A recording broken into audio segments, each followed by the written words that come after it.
From Hollywood, California, Chapter 5 of the Chronicles of River's End. The star of the show, Jean Hersholt, in his greatest of all roles. The title of the show, Dr. Christian. The sponsor of the show, the Cheeseburger Manufacturing Company, owners of the trademark Vaseline.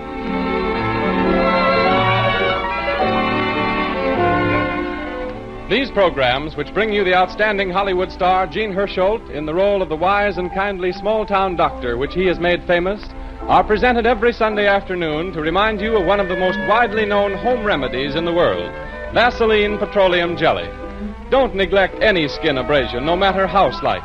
Wash it immediately under running water and apply Vaseline Jelly. It costs only 10 cents a bottle anywhere in the United States, so there is no reason for any family to be without this standard first aid product.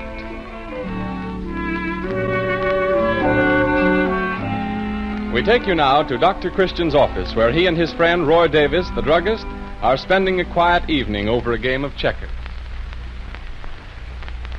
Well, go ahead, Roy. It's your move. Yes. Now, let's see here. There. You walked right into a trap. There goes your king. Yes. There goes your whole game. I guess you're right, Roy.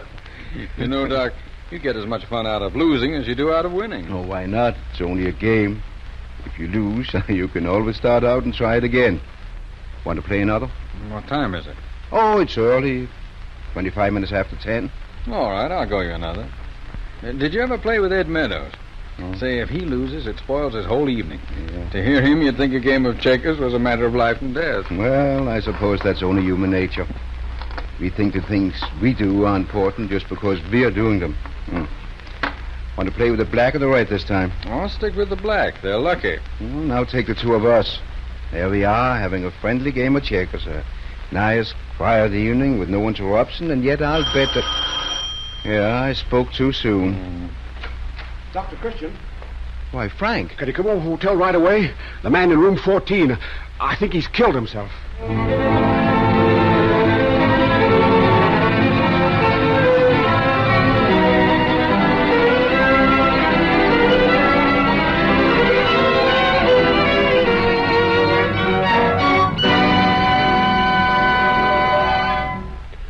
Say, Roy, don't you think Dr. Christian has been up in room 14 an awful long time?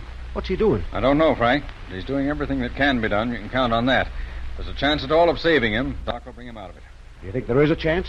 Well, if there is, I'd say it's pretty slim. He seems such a nice young fellow, too. Not like a man to do a thing like that. Why, at first I thought he was asleep, just like Amelia did. And then I saw how pale he was. And that bottle. What was in the bottle? It was poison, all right. Oh, it's terrible. Did he take much of it? If the bottle was full, he took enough. I was afraid to telephone to Doc, afraid somebody might come in the lobby and hear me talking. If the news got out, it wouldn't do the hotel any good. How long after he took the stuff did you find him? Well, I couldn't say when he took it. It was about 6:15 when he registered. He said he'd come in on the 6 o'clock bus from St. Paul. That's funny. What? The 6 o'clock bus doesn't come from St. Paul. Anyway, that's what he told me. Then he registered from St. Paul. And I showed him up to his room. And that's the last I saw of him till Amelia called me. Well, did he say anything when he registered? Anything special? No, he didn't have any luggage, so I told him I'd have to charge him in advance. And he said that'd be all right. He didn't talk like a man who was planning to, well... Timmons. Yes? He's going. Poor devil. You think I better go up? I wouldn't. There's nothing you can do. Well, you might as well get to bed, Amelia. I'll stay up if you'll need me. I don't mind. No, it's after midnight. You go ahead. Good night. Good night. Good night, Amelia. Well, I suppose he wanted to die. I wonder why. I wonder who he is. Why, his name's John Blake. I thought it told you. That isn't his name. But he signed the register. I know. But Blake isn't his name, and he didn't come from St. Paul. I'd swear to it. I'll tell you something else, too. Doc asked me to go through his pockets to see if I could find any letters or anything that had his address on it. You know, in case we'd want to notify his home about him. Yeah? Well, there weren't any. He didn't have a thing in his pockets except some money. Now, that's kind of peculiar in itself. Most men will have a billfold or cards or something. Yes, that's right. Then I started to look for laundry marks on his clothes, figuring if the worst came to the worst, we could get a line on him that way. Well, there weren't any laundry marks either. Even the label inside his coat had been ripped off. You mean you think... I think he wanted to make sure we'd never discover who he was. Well, I don't see why he'd go to all that trouble to fool us. Maybe it wasn't us he was trying to fool. Maybe it was someone else. Frank, that fellow was afraid of something. Running away from something. Something that he feared even more than death. What do you suppose it was? I don't know. There's not much chance of finding out. No. Yes, I guess it's just one of those things that never will be... All right. Yeah, yes, Doc, huh? Oh, I call up Mrs. Stone and tell her I have a nursing job for her right away. What? I want her for the night, for all night, or maybe longer. Ask her to bring a suitcase. Well, Doc, I thought that you... I haven't time to talk now. I've got to get right back. Doc, you have... He isn't... He's going to live.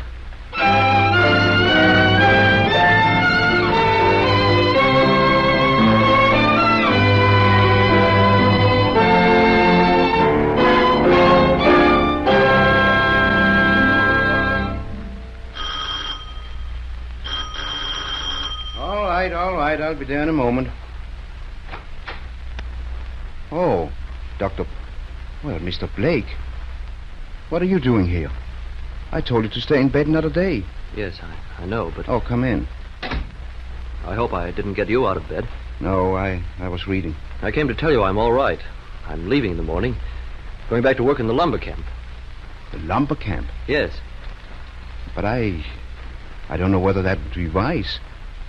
You've been pretty sick. You ought to stay here and rest for a little while. Get your strength back. No, I've got to leave in the morning. I wanted to have a little talk with you first. Pay my bill. Oh, yes. Sit down, will you? Thank you. In the first place, about that poison I took. You understand, of course, it was a mistake. Yes. I'm sure it was a mistake. An overdose, that's all. No doubt the ethics of your profession make what I'm about to ask unnecessary, but you won't mention this to anyone? No, of course not. I'd regard it as a favor if you'd forget all about the incident. Forget you'd ever seen me. Now, about your fee, how much do I owe you? $500. Sorry, but I haven't that much cash on me. Oh, that's all right. I'll take a check. I think Judy keeps my checkbook in this drawer. Yes, here it is. Oh, you can just write in the name of your bank if that's satisfactory. Yes, that'll be all right. Oh, I don't believe I know your first name. Paul. Dr. Paul Christian. Wait a minute. If you don't mind, I'd rather send you the money. Oh, suit yourself. I'll mail you a bill in a few days. Where will you be? What lumber camp? Why, I'll be at... I haven't decided yet. I have several offers. Well, then maybe you better just make out the check now. I'd rather not. Why? Well, I make it a rule always to pay cash. I've made a banking connection. You see, Why don't you give the real reason? If you signed John Blake's name to a check, it would be fictitious. There isn't any John Blake. I don't know what you're driving at. I am John Blake. And you're a lumberman? Yes. Look at your hands. You haven't done one day's manual work in your life. I asked you $500 as my fee, and you don't even question it. To a lumberjack, $500 is a fortune. Well, I didn't stop to think. I see you didn't. Nor stop to get the name of a lumber camp to make your story ring true. Before you leave, it seems to me that you have a number of things to explain. Or would you rather tell your story to the police? Well, this is ridiculous. You'll get your money tomorrow. Good evening, Dr. Christian. Hello? Hello? Wait a minute. Hello? I'll stay. But I don't know what you're driving at. I haven't any story to tell. Well, then perhaps I can tell it. I came across something in the Chicago paper the other day. Oh, just by accident, only a few lines. But it mentioned that a young man by the name of Bruce Harwood had been missing for 3 days. Well, what about it? Oh, I think I can guess what happened to him.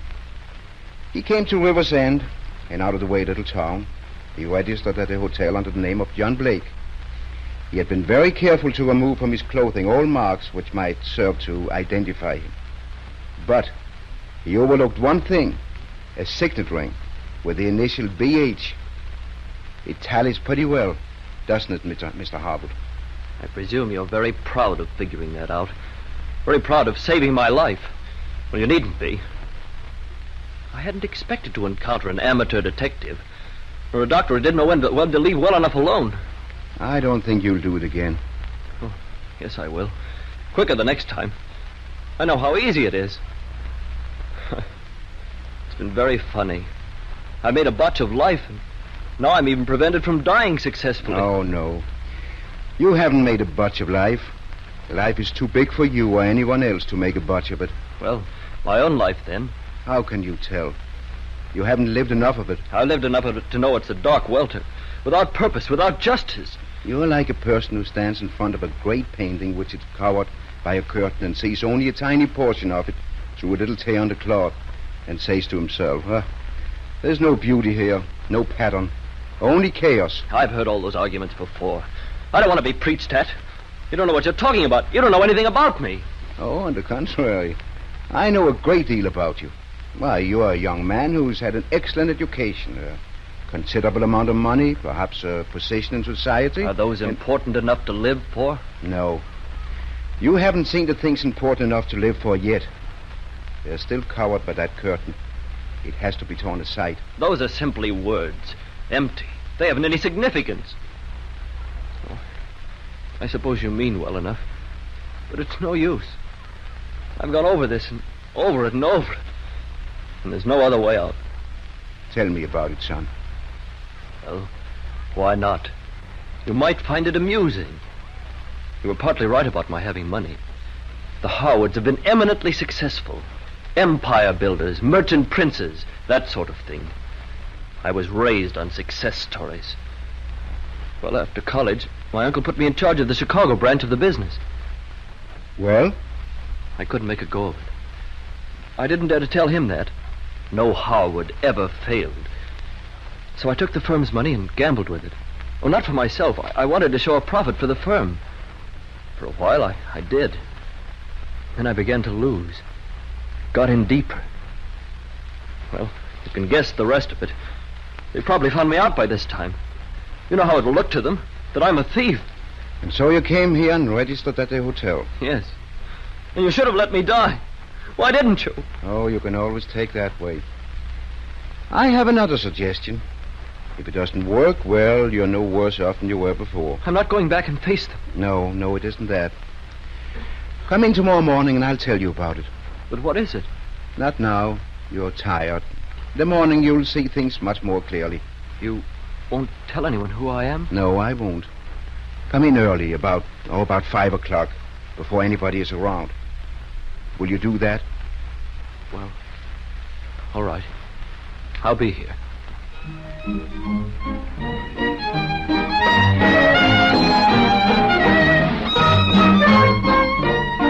Vaseline Hair Tonic performs two vital functions for your hair. First, it lubricates and cleanses the scalp. If you apply it directly to the scalp and rub it in briskly with the fingertips, and then shampoo with any mild soap, you will find your hair cleaner than ever before.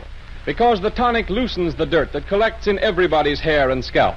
The sooty air of our cities and the dusty air of our country deposits dirt on your hair and scalp just as it does on your face. Women know that cold cream will take off this unwelcome dirt from the face without irritating the skin. Well, Vaseline Hair Tonic does exactly the same non-irritating cleansing job for your scalp. So get a bottle tomorrow and use it every time you shampoo your hair. The second function of Vaseline Hair Tonic is to help you keep your hair well groomed, neat, always in place. Brush a few drops on each morning and your hair will look well throughout the entire day. A 40-cent bottle of Vaseline Hair Tonic will give you many weekly shampoos as well as daily groomings. We believe you'll agree it is an inexpensive way to keep your hair looking its best.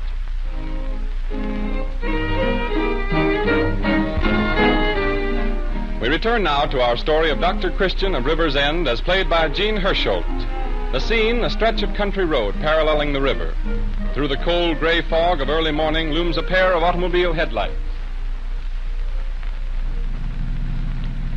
Yes, the mornings are pretty crimpy this time of the year. Especially down here where you get the mist off of the river. Road's kind of bumpy, isn't it? Yes. They ought to do something about those chuck holes. But then there's so few people live out this way that I suppose it isn't worth spending the money. Isn't it? The land is hardly worth farming. But the people seem to get along all right. Now take the Jenkses, the place where we are going. George works in the lumber camps most of the year, and Mrs. Jenks and a hired man runs the farm. Of suppose when the boy's older, Will you then... please tell me the purpose of all this? What are we doing? Why, I've already told you. I have to make a call and get back to the office. It's a long way, so I had to start early. Why am I alone? Well, I didn't think you had anything else to do. Well, I have. I have an appointment. And this time I intend to keep it. Last night, I almost believed what you told me. That you had another way out. I see now you were stalling. All you have is a nice little set of phrases. You can't do anything. You can only talk. No. I'm afraid I can't do anything. Then why did you lie to me? Why don't you let me alone? Oh, I know the answer. You think if you can stall long enough, I'll lose my nerve. You think you can persuade me to go back, humiliate myself, do a term in prison. You'd have a nice little moral victory to your credit, wouldn't you? No doubt you'd get a lot of smug satisfaction out of it. Well, you're due to be disappointed. I haven't lost my nerve. I'm going through with it. Better not talk so loud. Here we are. I'm going through with it right now. There's the river over there. It's as good a way as any. Wait. Let loose a bit. Will you listen a moment? I've listened to you too long already. By now they found out about me. They'll be trying to trace me. Let loose, I tell you. Don't be a coward. What difference what I am? I don't want to hit you. But I'll have to if you don't let me. Oh, only listen to me. I can't let you do this. I'm responsible for you. All right, I absolve you from the responsibility. But I brought you out here. Mr. Timmons at the hotel knows that you came with me. I've got to bring you back. Oh. Who's the coward now? So you're afraid. Afraid something will happen to hurt your precious reputation. You should have thought of that before you tried to interfere. I'm sorry, Dr. Christian, but this time you're not going to be able to stop me. Wait. Listen. What difference will a few minutes make? All I'm asking you is to go back to town with me. You're stalling again. No. You'll get me in town and turn me over to the police. If I'd wanted to turn you over to the police, I could have done it last night. After all, my intentions were good. You could do me this one favor. Be a little generous. Why should I do a favor for you? Or for anyone? What favors have I received? How generous has life been to me? I won't argue with you. I'm only asking you to wait for just a little while. How long will you be in this house? An hour, not more than that, and it's early, only a little after 5 o'clock. We can be back again in town by 6:30. You want to leave this morning. You can still leave. And you won't try to stop me? No. Or phone anyone about me from the house? On my honor. I'll go in with you. Come on.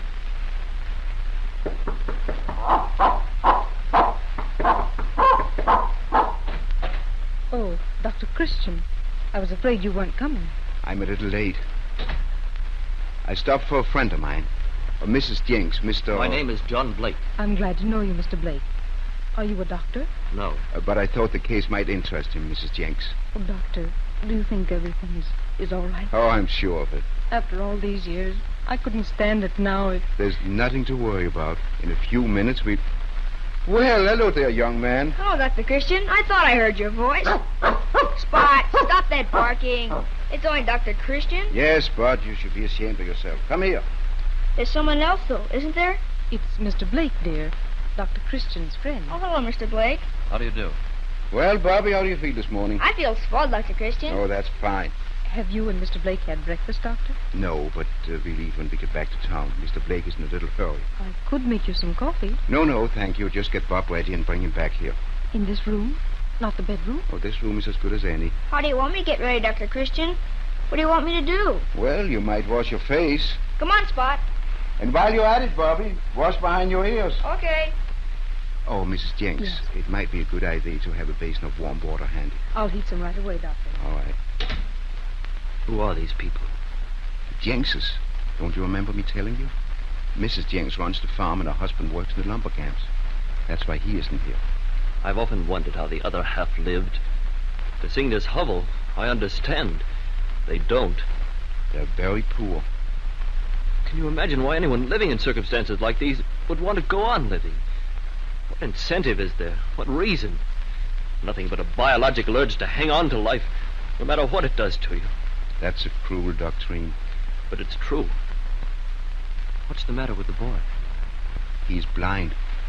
Oh, He's been blind from birth for 14 years. but he seems quite cheerful. Yes, he's never known anything else. He's lived always in darkness. Yet in a certain fashion, I suppose he sees. Probably clearer than many of us. I noticed he realized there was someone else in the room. That's what I mean. There's a kind of vision which doesn't depend upon our eyes, which permits us to see in spite of the darkness.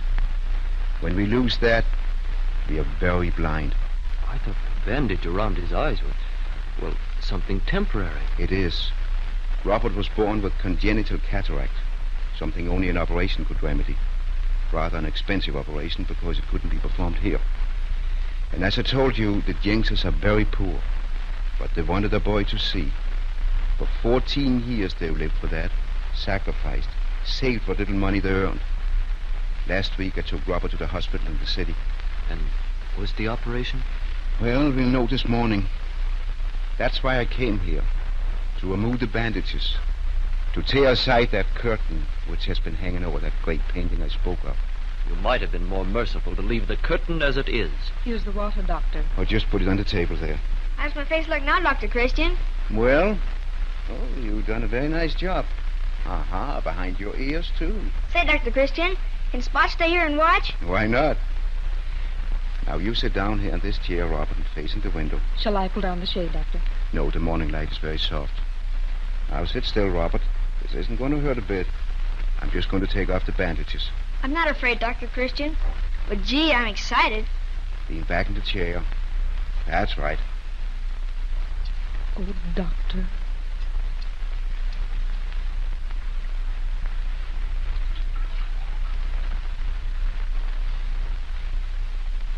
There.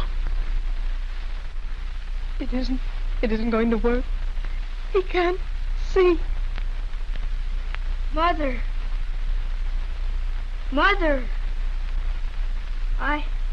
I can see. I can see. I can see your face, Mother. Oh, for the first time. For the first time. Oh, Bobby, Bobby. Here. Bobby. Why is everybody so sad? This will never do. Look, Robert. Here's Spot. Oh, Spot. Gee, you're swell. I didn't know you had a mark around your eye. And here's the room you've lived in. Oh, it's beautiful. Let me touch things. I can see them, can't I? The table. And the big chair where Dad sits when he's home. What are those things in the box outside the window? Geraniums, dear. They're dead now. You see, the frost killed them. But they're so pretty. Dr. Christian? Yes? What's that in the sky? Why, that's dawn breaking. The beginning of a new day. Dawn? That's dawn. I've heard about it, only I didn't think it would be like this. So beautiful. It's like I dreamed heaven might be. Is it this way every day? Yes. Oh, Dr. Christian, the world is wonderful, isn't it? Yes, Robert. Wonderful.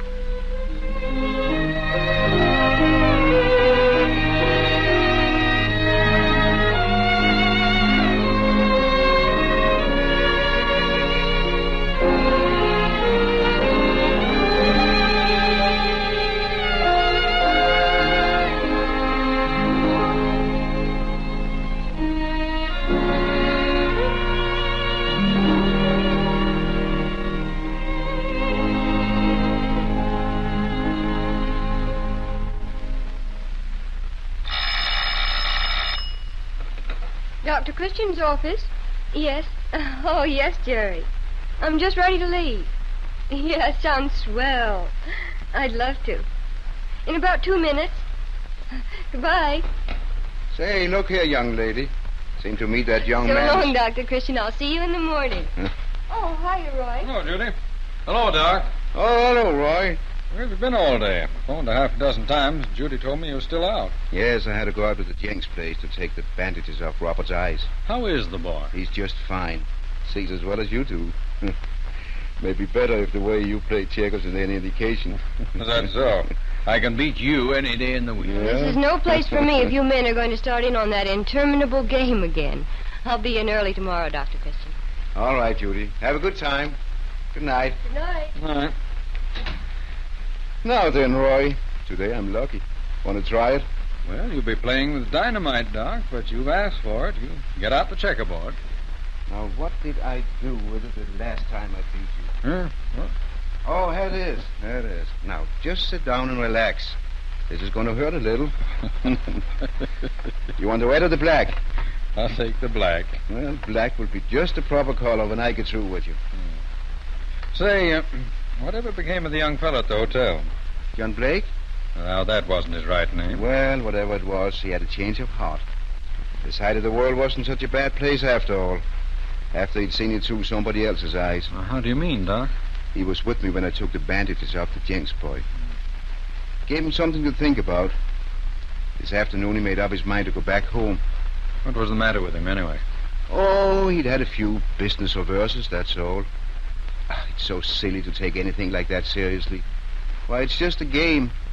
If you lose, you can always start all over again. Like checkers, huh? Yes, like checkers.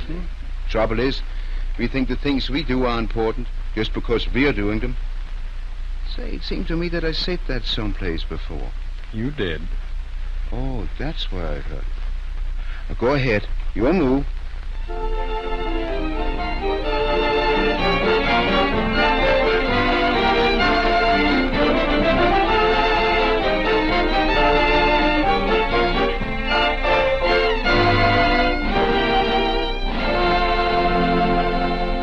And so we leave Dr. Christian playing a well-earned game of checkers with Roy Davis. And return the microphone to Art Gilmore, playing the question and answer game with Judy Price.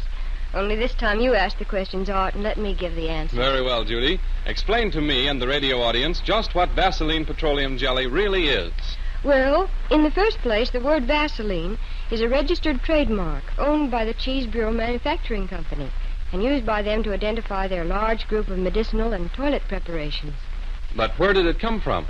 Robert A. Cheesebro, founder of the business, coined it. When the first oil well was sunk in 1859, he became one of the pioneer manufacturers of oil products. And was he the first to make petroleum jelly? Yes, through a special process of distilling and filtering. Vaseline jelly is odorless, absolutely uniform in color, purity, and melting point. And it's made without the use of chemicals. And a jar or tube of Vaseline jelly purchased in New York and one purchased in Cape Town are exactly the same as to content? Exactly. All Vaseline products are manufactured with the same degree of scrupulous care, are sterilized in the process of manufacture, and packed in sterilized containers. Well, what can people who have to stand on their feet a great deal do to relieve the tired, aching foot muscles? A hot foot bath at night followed by a massage with Vaseline jelly is very restful. It helps you avoid calluses and chapped heels, too. Well, Judy, here's the last question. How can I keep a friend of mine from walking in his sleep? And here's the last answer. Get him a bicycle. The prices of Vaseline preparations mentioned on this program apply only in the United States. When you purchase any Vaseline product, be sure to look for the trademark Vaseline on the package. If you don't see it, you are not getting the genuine article.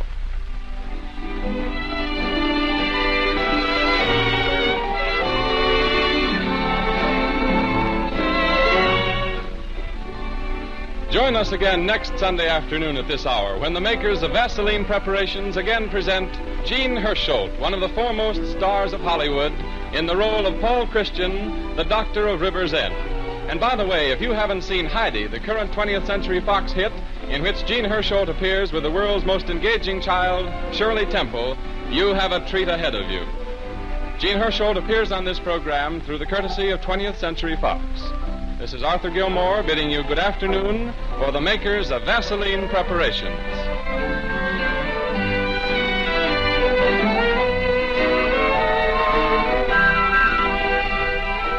This is the Columbia Broadcasting System.